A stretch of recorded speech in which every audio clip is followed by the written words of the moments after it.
नमस्कार। कार्यक्रम कानूनी सलाह में आप सभी दर्शकों का बहुत बहुत स्वागत, अभिनंदन। मैं हूं आपके साथ विश्ववंत पांडे। दर्शकों, जैसा कि आप सभी जानते हैं, हम अपने इस कार्यक्रम कानूनी सलाह में कानून से संबंधित विषयों पर बातचीत करते हैं और आपकी समस्याओं को इसमें शामिल कर उन पर चर्चा भी करते हैं। आज हम अपने इस कार्यक्रम में एक खास विषय को शामिल कर रहे हैं, 3 नए कानून और उनकी सामाजिक उपयोगिता। और इस विषय पर बातचीत करने के लिए हमारे साथ अधिवक्ता सचिव बार एसोसिएशन देहरादून श्री राजवीर सिंह बिष्ट जी हमारे साथ में मौजूद हैं। बिष्ट जी स्टेट बार काउंसिल के मेंबर भी हैं और आज हम आपसे इस विषय पर बातचीत करेंगे। आपका बहुत बहुत स्वागत है बिष्ट जी हमारे स्टूडियो में। Thank you. आज जैसा कि हम 3 नए कानून लागू हो चुके हैं और इस पर अब तमाम तरह की जो कार्रवाई हैं वो इनके अनुरूप चल रही हैं, तो सबसे पहले हम जानना चाहेंगे कि अदालती मामलों को तेजी से निपटाने के लिए ये कानून कितना कारगर सिद्ध हुए हैं। जो हमारे देश में अंग्रेज़ों के समय से कानून व्यवस्था चली आ रही थी, जो एक्ट थे, रूल थे, उनमें एक महत्वपूर्ण था आईपीसी, जिसको वर्तमान सरकार ने परिवर्तित करके भारतीय नागरिक संहिता बना करके पब्लिक के लिए न्यायालय की ओर से लाया। एक दूसरा हमारे सिविल प्रोसीजर कोड सीआरपीसी जिसे कहते थे, उसको भी भारतीय परंपराओं और सिस्टम के हिसाब से परिवर्तित करके भारतीय नागरिक सुरक्षा संहिता। तीसरा कानून जो एविडेंस एक्ट हमारे यहाँ चलता था, वो भी पुराना था, उसको बल्कि भारतीय साक्ष्य संहिता करके परिवर्तित कर दिया गया। तीनों को भारतीय कल्चर या भारतीय सिस्टम के हिसाब से परिवर्तित करने का प्रयास किया गया है। तो निश्चित तौर पे जो इसमें जांच और इन्वेस्टिगेशन के हिसाब से जो परिवर्तन किए गए वो निश्चित तौर पे जनता को फ़ायदा देंगे और आने वाले समय में परिवर्तन के बाद जब लागू हो रहा है तो उसके रिजल्ट बाद में आएंगे, वो देखा जाएगा। जी, जिस तरीके से आप देखते भी होंगे कि आज जब ये नए कानून लागू हो चुके हैं तो अदालती प्रक्रिया में तेजी आई है। विषय जो थानों में या चौकियों में या पुलिस पीएसओ में जो मुकदमे दर्ज हो रहे हैं वो हम नए कानून के हिसाब से दर्ज हो रहे हैं। उसकी जो इंक्वायरी है या इन्वेस्टिगेशन है वो नई कानून के हिसाब से होगी, तो निश्चित तौर पर उसमें तेज़ी आएगी।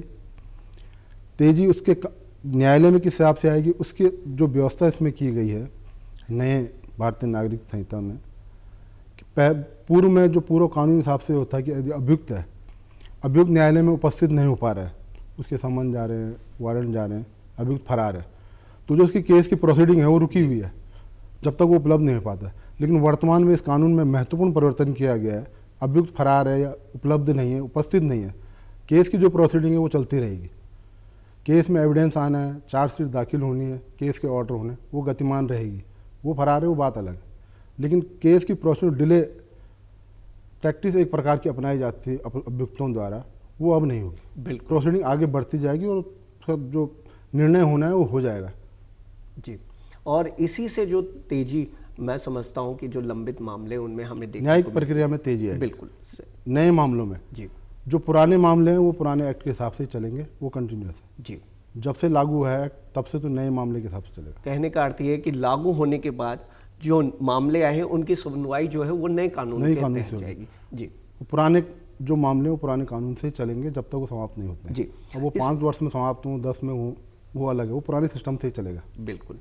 आजकल जो हम देखते हैं कि भारतीय साक्ष्य संहिता जो आई है, इसमें डिजिटल और इलेक्ट्रॉनिक जिस तरीके से एविडेंसेस होते हैं, तो उनकी जो स्वीकार्यता है, इस संबंध में क्या प्रावधान किए गए हैं? देखिए, पूर्व में भी डिजिटल को, इलेक्ट्रॉनिक्स को एविडेंस के रूप में प्रस्तुत किया जाता था। उसकी एक्सेप्टेंस अनिवार्यता नहीं थी, कानूनी अमली जामा उसका नहीं था।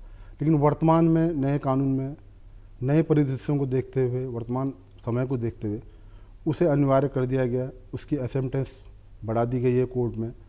पहले होता है किसी को समन भेजना है, रजिस्टर्ड डाक से जाएगा, अखबार से जाएगा। वर्तमान में है कि आपने उसे मेल कर दिया, व्हाट्सअप कर दिया, उसमें एक्सेप्टेंस है। दूसरा यह है कि वो एक्सेप्टेंस बढ़ाने के लिए, उसकी प्रमाणिकता के लिए फॉरेंसिक लैब वगैरह की वो स्टेट गवर्नमेंट की जिम्मेदारी है कि वो उसे बनाए ताकि उसकी प्रमाणिकता जल्द से जल्द प्रूफ हो सके, उसमें डिले ना हो।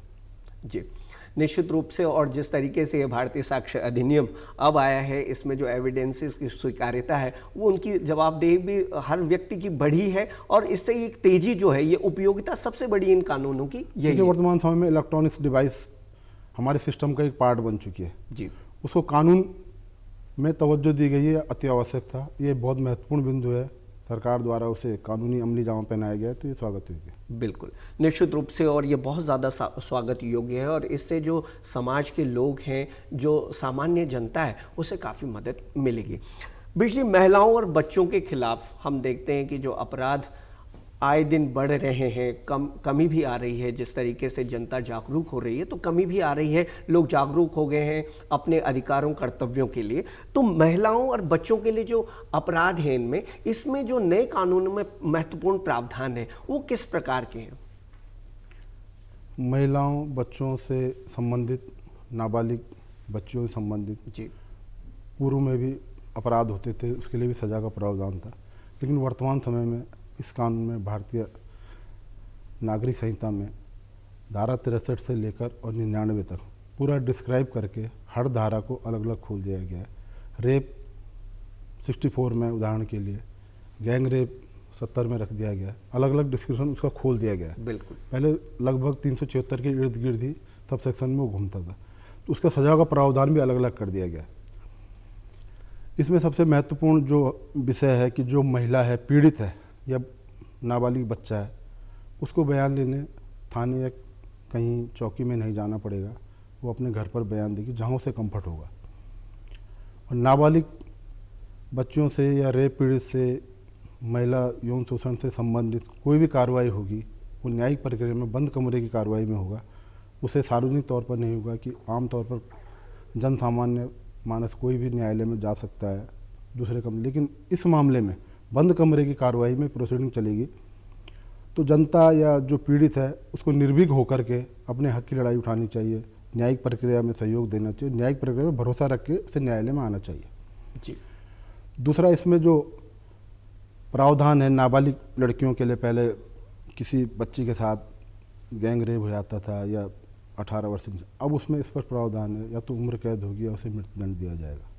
जी, और निश्चित रूप से इससे हम जो महिलाएं हैं, जो बच्चे हैं, जैसे कि आपने नाबालिग बच्चों का भी जिक्र किया है, इसमें उन्हें काफ़ी महत्वपूर्ण एक लीगल सहायता, जिस तरीके से हमारी पूरी की पूरी न्याय पालिका जो है और न्यायिक जो प्रक्रिया है, उन्हें एक सपोर्ट भी मिलेगा जिससे उन्हें जल्द से जल्द न्याय मिल सकेगा। जी, नहीं, उनके लिए पूरा प्रावधान है। जो जीरो एफआईआर है उसको 171 में डिस्क्राइब कर दिया गया और उसकी कंपल्सरी कर दी। जीरो एफआईआर वो अपने कंफर्ट जोन से कहीं से भी कर सकती है, ये नहीं कि वो थानों के चक्कर काटेगी या चौकी के चक्कर काटेगी।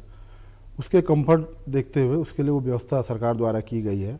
और उसमें पीड़ित यदि है, बहुत सारे उसमें अलग अलग उल्लेखित उन्हें किया गया है, उसमें टाइम बाउंड भी किया गया है। यदि किसी पीड़िता यौन शोषित बच्ची या महिला के साथ रेप हुआ है तो उसकी मेडिकल रिपोर्ट है, उसको विद इन टाइम बांध दिया गया है कि जो डॉक्टर है 7 दिन के अंदर ही उसे आयोग को, जो उसका इन्वेस्टिगेशन ऑफिसर होगा, उसे 7 दिन में ही देना पड़ेगा। उसकी डिले या उसकी कोई गुंजाइश नहीं, टाइम पीरियड फिक्स कर दिया गया। ऐसे बहुत सारे परिवर्तन किए गए हैं। जी, निश्चित रूप से, और एक समय सीमा को बांधने से और बाध्य होने से तो जांच भी एक सीमित अवधि में हो सकेगी और जिससे उन्हें न्याय जल्द से जल्द मिल सकेगा। पीड़ित निर्भीक होकर अपनी रिपोर्ट दर्ज करा सकती है, अपनी न्याय की लड़ाई लड़ सकती है। इवन पूरी प्रोसीडिंग में उसे कभी अभियुक्त के सामने नहीं लाया जाएगा कि उसे कोई डर या भय हो, प्रेशराइज हो। पूरे प्रावधान उसमें रखे गए हैं। तो निश्चित तौर पर महिलाओं को अपने हक की लड़ाई को, अपने न्याय की लड़ाई को सुगमता से, निर्भीकता होकर लड़ना चाहिए। निश्चित रूप से, और उन्हें और अधिक सुरक्षित मैं समझता हूँ इस कानून में किया गया है। भारतीय नागरिक सुरक्षा संहिता में इस तरह से हम देखते हैं कि जैसे जांच होती है, जांच की कार्रवाई है, तो जांच में पारदर्शिता और जवाबदेही बढ़ाने के लिए इन 3 नए कानून में किस तरह के प्रावधान जोड़े गए? जांच को नए कानून में काफ़ी फोकस किया गया है जी, कि पुलिस इन्वेस्टिगेशन करती है, पहले पूर्व में तलाशी होती है, एविडेंस कलेक्ट होती है। वर्तमान समय में ये स्पष्ट कर दिया गया है, जो तलाशी होगी उसकी वीडियोग्राफी कंपलसरी है, टाइमिंग के साथ होगी, वीडियोग्राफी होगी और पूरी साक्ष्य प्रमाणिकता के साथ होगी। उसमें दूसरा एक और ऑप्शन आगे जोड़ा गया है कि तलाशी के दौरान जो स्वतंत्र गवाह होगा, आई विटनेस जी, उसको गवाही कंपलसरी। यदि वो गवाही देने से मुकरता है या कहता है मैं विटनेस नहीं बनता हूँ, एक हमारे समाज में एक वो है कि दूसरे के साथ हो रहा है, मेरे साथ नहीं हो रहा है, तो मैं क्यों कहूँ। बिल्कुल। तो तलाशी के दौरान स्वतंत्र गवाह यदि वो मुकरता है तो उसके खिलाफ भी मुकदमा दर्ज किया जाएगा। तो उसकी भी जवाबदेही है, उसकी भी जिम्मेदारी है वो स्वतंत्र गवाह अगर बनाए तो उसे अपनी गवाही प्रॉपर देनी पड़ेगी। जी। और हम देखते हैं कि क्या इन नए कानून में पुलिस की जो जांच एजेंसियां हैं जो किसी भी मामले की जांच करते हैं उनके लिए उनकी कार्यप्रणाली में क्या किसी प्रकार का बदलाव किया गया है, या आप मानते हैं कि उन्हें और अधिक मजबूत बनाया गया है, सुदृढ़ बनाई गई है? उन्हें काफ़ी अधिकार इसमें दिए गए हैं। जो कमियां एजेंसियों को महसूस होती थी निश्चित तौर पे इसे दूर करने का प्रयास किया गया है। कुछ टाइम बाउंड भी उन्हें किया गया है और कहीं पर उनके लिए समय की बाध्यता को डिस्टेंस बढ़ाया गया है। उदाहरण के लिए मैं आपको बताऊं कि पहले गिरफ्तारी होने के बाद केवल 15 दिन पुलिस के पास होते थे उसकी पीसीआर लेने के, जो रिमांड पुलिस लेती है, एविडेंस कलेक्ट करनी है, आपको उसे कहीं ले जाना है, पूछताछ करनी है, तो 15 दिन के अंदर ही आपको सारे तथ्य उजागर करने हैं। सपोज समय पूरा नहीं हो पाता है, 15 दिन कभी कम पड़ जाते हैं, तो उसके बाद उनकी वो समय सीमा समाप्त हो जाती है। उसे बढ़ा करके नए कानून में 60 दिन कर दिया गया कि गिरफ्तारी के 60 दिन के अंदर पुलिस उसका रिमांड कभी भी ले सकती है। जब उसे एविडेंस कलेक्ट करने की ज़रूरत पड़ेगी तो वो ले सकती है। जी। इसी प्रकार से जो पुलिस के पास मामला दर्ज हो रहा है तो प्रारंभिक जांच के नाम पर कुछ अधिकारी लिपापोती टाइम बाउंड नहीं थे तो करते थे, उसमें भी स्पष्ट इसमें प्रावधान किया गया कि 7 दिनों के अंदर आपको प्रारंभिक जांच करनी ही होगी, उसमें टाइम पीरियड फिक्स कर दिया गया। तो निश्चित तौर पर अभियुक्त के बचने की गुंजाइश कम है। और जो कोर्ट के द्वारा जिस तरह से ऑर्डर की कार्रवाई हुई है, अगर कोई वहाँ पर, जैसे कि आपने पहले भी जिक्र किया है कि कार्रवाई में भाग नहीं लेता है, तब भी ऑर्डर पास किया जा सकता है? बिल्कुल बिल्कुल, अभियुक्त नहीं है जी, केस की जो प्रोसीडिंग है वो सुचारू रहेगी। बिल्कुल, उसमें जो एविडेंस आनी है वो कलेक्ट होगी, उसमें जो चार्जशीट देनी है, अभियुक्त नहीं है बस ने तो देगी, ऑर्डर होना है तो ऑर्डर होगा। जैसे कोई अभियुक्त विदेश चले जाते हैं तो प्रोसीडिंग केस यहाँ रुकेगा नहीं। अमूमन होता यह था कि अभियुक्त चला गया, फरार हो गया, विदेश चला गया, तो केस स्थगित है, पड़ा हुआ है कोर्टों में। यही हमारे यहाँ कोर्टों में जो केसों की वो है फिर इससे मैक्सिमम लोगों की यही है। डिले टैक्टिक्स भी से अभियुक्त इस्तेमाल करते थे कि जितनी देरी होगी एविडेंस कमज़ोर हो जाएगी, तो वो सब व्यवस्था समाप्त हो गई। अभियुक्त आए ना आए प्रोसीडिंग स्टार्ट रहेगी। बिल्कुल। तो निश्चित तौर पर अगर उसे अपने आप को बेगुनाह साबित करना है तो समय पर कोर्ट में जाना पड़ेगा। बिल्कुल। वो डिले करता है, एविडेंस का अवसर समाप्त हो गया तो अपने आप को, यदि उसके बचने की कोई गुंजाइश है तो वो समाप्त हो जाती है। निश्चित रूप से। और मैं समझता हूं कि इसमें वादी और प्रतिवादी दोनों की जो अपने अधिकार के लिए लड़ रहा है, जिसे न्याय चाहिए उसे भी जल्द न्याय मिलेगा, और जिसने गुनाह किया है उसे भी सजा जल्द से जल्द मिलेगी उसके गुनाहों की। जी। जो पूर्व के हमारे कानून थे, एक कहावत कही जाती थी कि 100 लोग हैं, 99 लोग बच जाएं लेकिन एक बेगुनाह, 100 गुनहगार 99 गुनहगार बच जाएं लेकिन एक बेगुनाह न फंसे। बिल्कुल। लेकिन आज परिवर्तन से ये लगता है कि कोई बचे न बचे लेकिन गुनहगार के बचने की गुंजाइश कम हो गई है। बिल्कुल। उसका एक बहुत बड़ा कारण है जो इलेक्ट्रॉनिक डिवाइस को मान्यता दी गई है, वो इसमें बहुत बड़ा रोल प्ले करेगा आने वाले समय में। इलेक्ट्रॉनिक डिवाइस हमारे सिस्टम का एक पार्ट बन चुका है, चाहे वो मोबाइल हो, वीडियो हो, कुछ भी हो, तो उसकी सहभागिता इसमें जुड़ने से काफ़ी सहयोग न्यायिक प्रक्रिया को और अभियुक्तों की गिरफ्तारी हो या उनके सज़ा दिलाने में मददगार साबित होगा। जी। बिशी, इस एक प्रश्न मैं इसमें जोड़ना चाहूँगा। जिस तरीके से आई विटनेस होते हैं वहाँ पर देखते हैं कि चश्मदीद गवाह जिस में होते हैं, लेकिन वो गवाही देने से या कोई प्रेशर रहता है, बाहरी प्रभाव हो जाता है जिससे लोग गवाही देने से बचते हैं या फिर नहीं आते हैं, जिससे जो केस की प्रक्रिया है वो उसमें डिले होता है, वो प्रक्रिया लंबित रहती है और गवाही जो देने वाला है वो डर के मारे कभी मुकर जाता है। लेकिन आज का जो समय, जिस तरीके से आपने इलेक्ट्रॉनिक डिवाइसेज या इलेक्ट्रॉनिक वीडियोग्राफी की आपने बात की है, तो इससे क्या प्रभाव देखते हैं आप? गवाही पर कोई प्रभाव पड़ेगा? जिस तरीके से आई विटनेस है उसकी कोई जवाबदेही तय की गई है? इसमें नए कानून में प्रावधान किया गया। स्टेट गवर्नमेंट को इसमें स्पष्ट निर्देश है कि गवाह की सुरक्षा व्यवस्था, उसकी सेफ्टी के लिए स्टेट गवर्नमेंट को उसमें पॉलिसी बनाने के निर्देशित हैं स्पष्ट तौर पे कि उसकी पूरी जिम्मेदारी स्टेट गवर्नमेंट की है। यदि कोई विटनेस है उसकी सुरक्षा पहुंचाना या उसकी एविडेंस करवाना वो स्टेट गवर्नमेंट की पॉलिसी में है।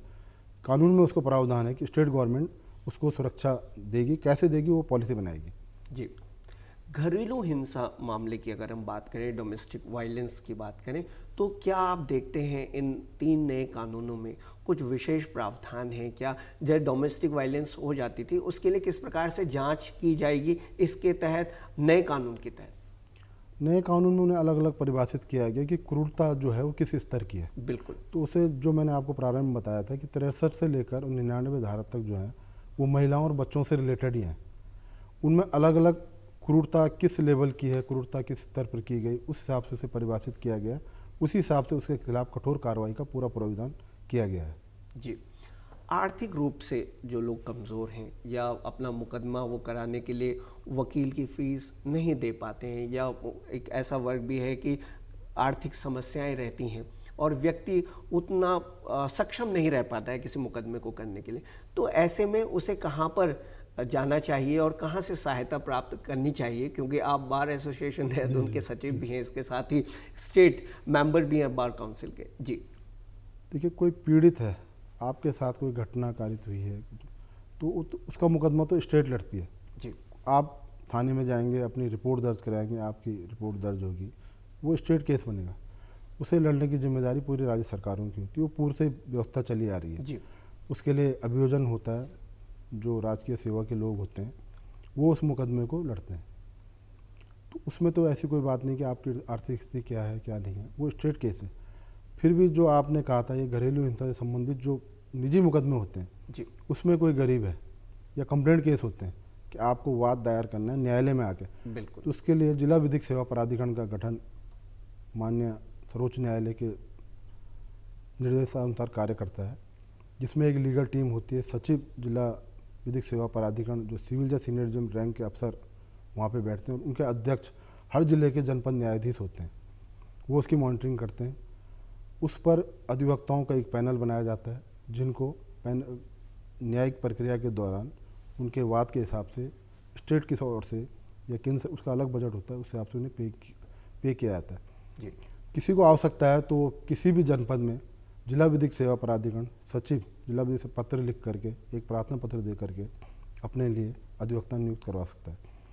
ये ज़रूरत ज़्यादातर पब्लिक को या महिलाओं को जो पारिवारिक न्यायालयों में मुकदमा लड़ने के लिए आवश्यकता पड़ती है, ये उन्हें वहाँ फ़ायदा देगा जिला विधिक सेवा प्राधिकरण। जी बाकी कोई क्राइम हो रहा है तो उसके लिए स्टेट गवर्नमेंट मुकदमा लड़ती है, उसमें तो ऐसी कोई आवश्यकता नहीं है। निश्चित रूप से आपने बहुत सुंदर जानकारी को साझा किया, और हमारे जो दर्शक हैं, ग्रामीण दर्शक हैं, शहरी जगहों पर रहने वाले दर्शक हैं, उन्हें काफ़ी इससे सहयोग और एक प्रकार से ये चर्चा भी इस कार्यक्रम में हो गई कि अगर कोई आर्थिक रूप से कमज़ोर है तो वो कहाँ पर जाकर प्रार्थना पत्र दे वर्तमान सकता है। समय में जो न्यायिक परिदृश्य देखा जा रहा है, उसमें पारिवारिक न्यायालयों में केस बढ़े हैं। जो हमारे यहाँ फैमिली मैटर है हमारे समाज में, उनमें बढ़ोतरी हो रही है। बिल्कुल। आमतौर पर कोई महिला है, पति रोजगार है, महिला बेरोजगार है, जब वो डाइवोर्स की स्थिति में आती है तो उसे निश्चित तौर पर मुकदमा लड़ने के लिए एक अच्छे अधिवक्ता की आवश्यकता होती है। निश्चित रूप से। तो जिला विधिक सेवा प्राधिकरण में वो प्रार्थना पत्र देकर अपने लिए अधिवक्ता नियुक्त कर सकती है। ऐसा नहीं है अब कोई बार एसोसिएशन, हर जिले में बार एसोसिएशन है, बार एसोसिएशन भी सहायता करती है, नॉमिनल फीस पर अधिवक्ता काम करते हैं।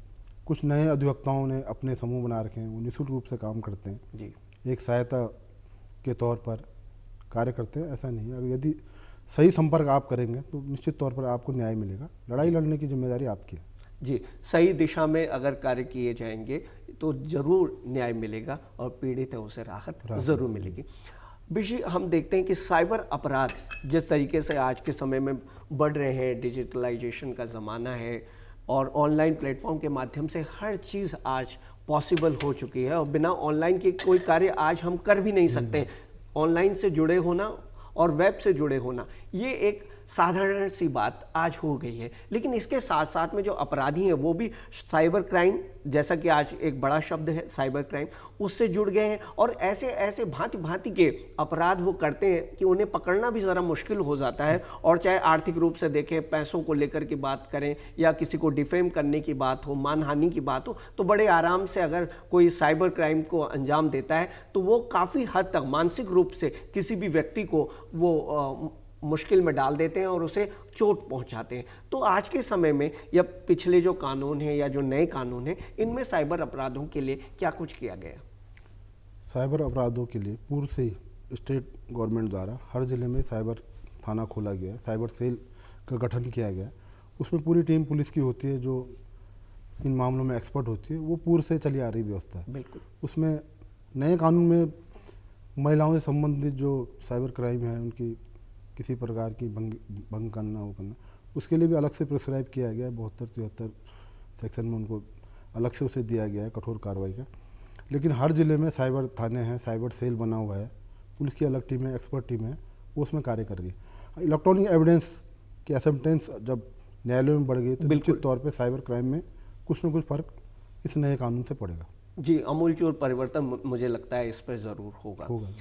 आज हम देखते हैं कि शादी का वादा जो लोग कर देते हैं और शादी नहीं करते, इससे वो किसी की भी मान मर्यादा को भंग कर देते हैं। और शादी का वादा अगर करते हैं और शादी नहीं करते हैं लेकिन संबंध बना देते हैं, तो ऐसे में जो नए कानून हैं आजकल, उनमें किस तरह से नए प्रावधान जोड़े गए हैं या परिवर्तन किया गया है जिससे ऐसे लोग जो इस तरह का अपराध कर देते हैं और किसी व्यक्ति को विश्वास में लेकर के उससे शादी नहीं करते और उसके बाद में क्राइम को बढ़ावा देते हैं। जी, ये पूर्व से चला आ रही परंपरा रही कि शादी के नाम पर महिलाओं का सेक्सुअल हैरेसमेंट होता है। जी, इसमें कुछ उल्टा भी हुआ है, ब्लैकमेल हुए हैं, समाज में गंभीर अपराध हुए हैं, बड़े लोगों की प्रतिष्ठा को चोटिल भी किया गया।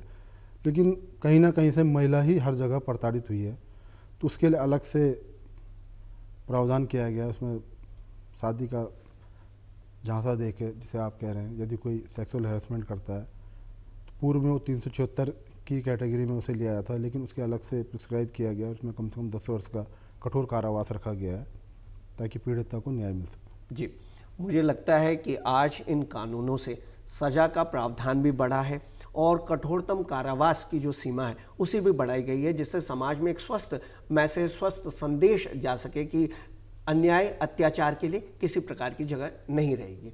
जी, 3 नए कानूनों से कानूनों में तो परिवर्तन किया गया है, न्यायिक प्रक्रिया को सुगम बनाने का प्रयास किया गया। इसमें सबसे महत्वपूर्ण बिंदु है वो इन्वेस्टिगेशन जी, को ज़्यादा फोकस किया गया, जिसकी ज़्यादा आवश्यकता थी। कहीं पर उसे टाइम बाउंड करना, इलेक्ट्रॉनिक्स एविडेंस को ग्राह्यता, उसकी स्वीकार्यता कोर्ट में बढ़ाना, तलाशी हो रही है उसकी वीडियो रिकॉर्डिंग होना, इन सब बातों से निश्चित तौर पर न्यायिक प्रक्रिया पे इंसाफ, जो लोग घूमते हैं दर दर की ठोकरें खाते हैं, उनको इंसाफ मिलने में जल्दी सुविधा रहेगी, सुनवाई उनकी जल्दी होगी। जी, एक महत्वपूर्ण प्रश्न इसमें हम ज़रूर जोड़ना चाहेंगे।